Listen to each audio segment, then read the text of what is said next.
In 1871, in the European nation of Austria, Carl Menger publishes the book Principles of Economics.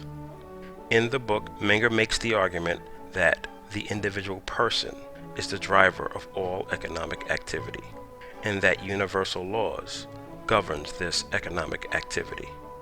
Menger called these universal laws exact laws.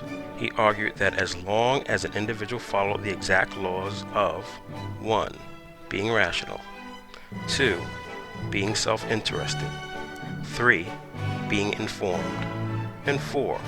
Being free, economic activity will occur.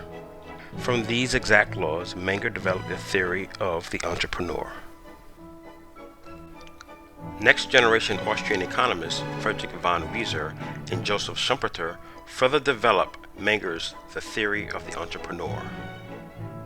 Von Wieser proclaimed that economic change is brought about by heroic intervention of individual men who appear as leaders toward new economic shores. Schumpeter argues that innovation and technological change come from entrepreneurs. He asserts that doing new things, or the doing of old things in a new way, stem directly from the efforts of entrepreneurs. He also argues that anyone seeking profits must innovate.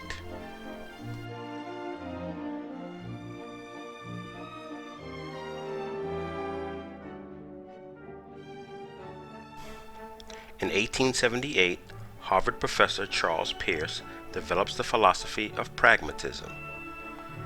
Pragmatism is a philosophical approach of determining the truth of ideas. In pragmatism, you submit a hypothesis to an experimental test and then observe the results. The results of the test determines the truth of the hypothesis. Pragmatism becomes famous in America. Quality control engineer Walter Shewhart discovers pragmatism and applies the philosophy to his work.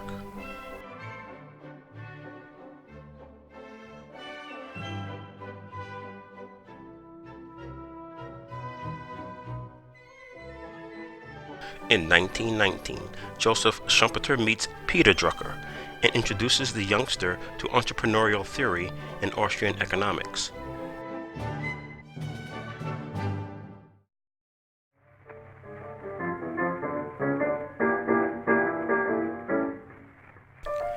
In 1928, W. Edward Deming is introduced to Walter Shewhart. Shewhart introduces Deming to statistical quality control and the philosophy of pragmatism. Shewhart unveils his Shewhart cycle, a quality control method that uses the continual process of specification, production, and inspection to gain knowledge and predict results. The Shewhart cycle is based on the pragmatic approach of hypothesis, test, and verify results.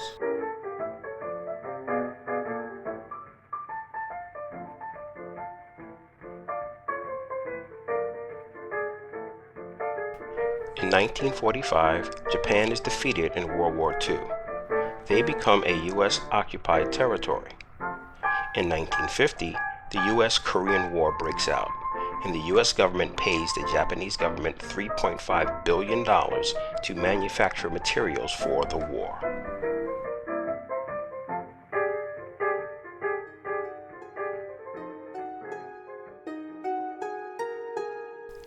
In 1950, the Union of Japanese Scientists and Engineers invite W. Edwards Deming to come to Japan to teach an 8-day course on statistical quality control. Deming teaches an updated version of the Shewhart cycle. The updated version featured the 4 steps of plan, do, study, act. The Shewhart cycle is a learning process to predict future results. As a result of Deming's teachings, Japanese manufacturing rose by 100% in 2 years.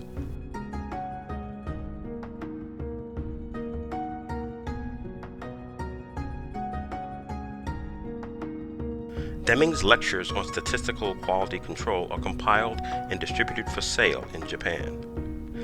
Deming decides to donate his royalties from the sale to the Union of Japanese Scientists and Engineers. In appreciation of Deming's generosity, the union uses the funds to create the Deming Prize to commemorate Dr. Deming's contributions and friendship.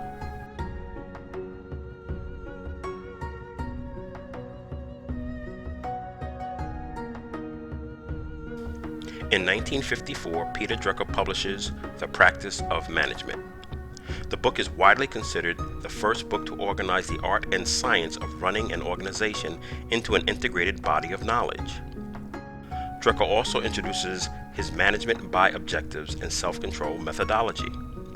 This methodology requires companies to set corporate objectives, align corporate objectives with employee objectives, and execute and measure progress against those agreed upon objectives.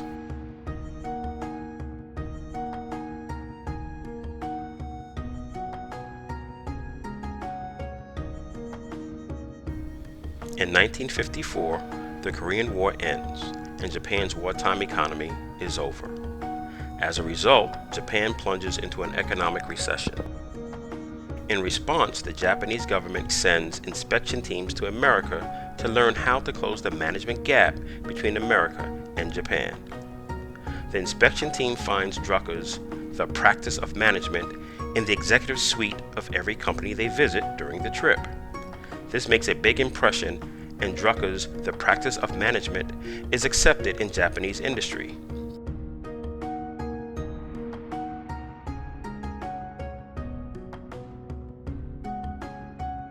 In 1957, Peter Drucker presents the paper Long Range Planning. In the article, Drucker defines corporate long-range planning as a continuous process of making entrepreneurial decisions in a changing and dynamic environment. Influenced by Peter Drucker's paper on long-range planning and his management by objective methodology, the Union of Japanese Scientists and Engineers adds planning and policy to the Deming Prize checklist in 1958.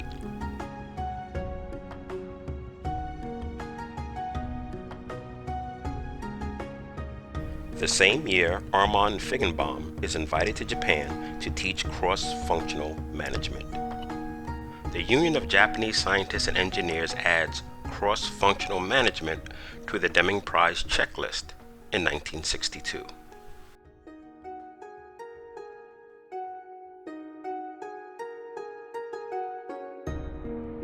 Former Union of Japanese Scientists and Engineers member Kaoru Ishikawa combines the Deming cycle with Gemba-cho and creates the quality circle. Gemba-cho means the real place. In Japan, the real place is on the workshop floor. A quality circle is a small group of people that work on the workshop front line. They manage themselves while creatively using quality control ideas and techniques to carry out their activities while attempting self and mutual development. Quality circles are added to the Deming Prize checklist by the Union of Japanese Scientists and Engineers in 1962.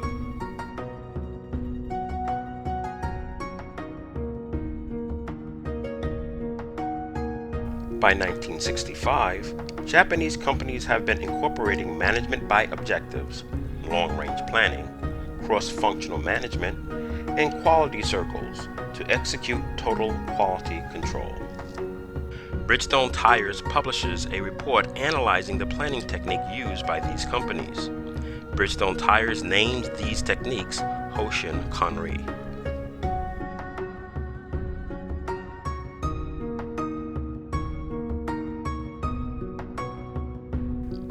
In 1968, Bridgestone Tires publishes their Hoshin Kanri manual and wins the Deming Prize.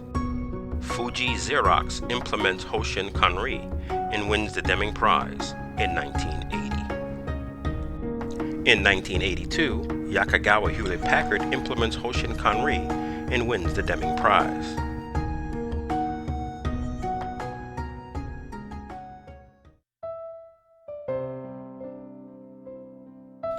In 1986, the Harvard Business Review publishes the New Product Development Game by Professors Harataka Takeuchi and Jiro Nanaka.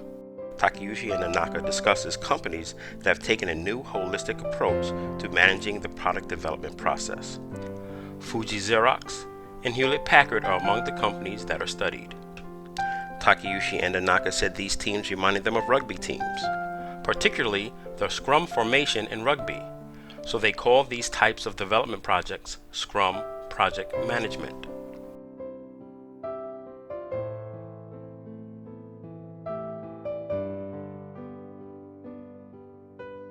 In 1993, Jeff Sutherland and his development team were reading the new product development game. Sutherland decided to implement Scrum Project Management. According to Jeff Sutherland, this was the formal birth of Scrum.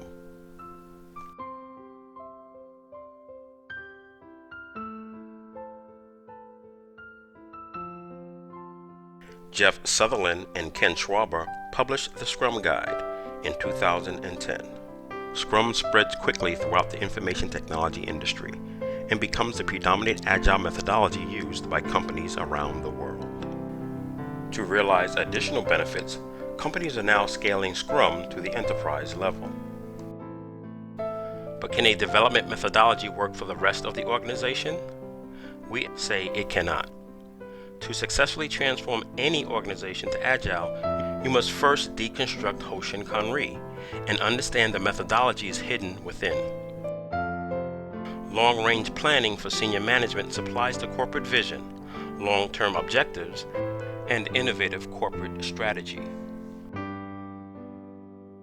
Cross-functional management for middle management determines internal strategy and resources. Scrum provides the framework for development teams to create new and innovative products. And finally, management by objectives pulls it all together by aligning all areas around a single vision.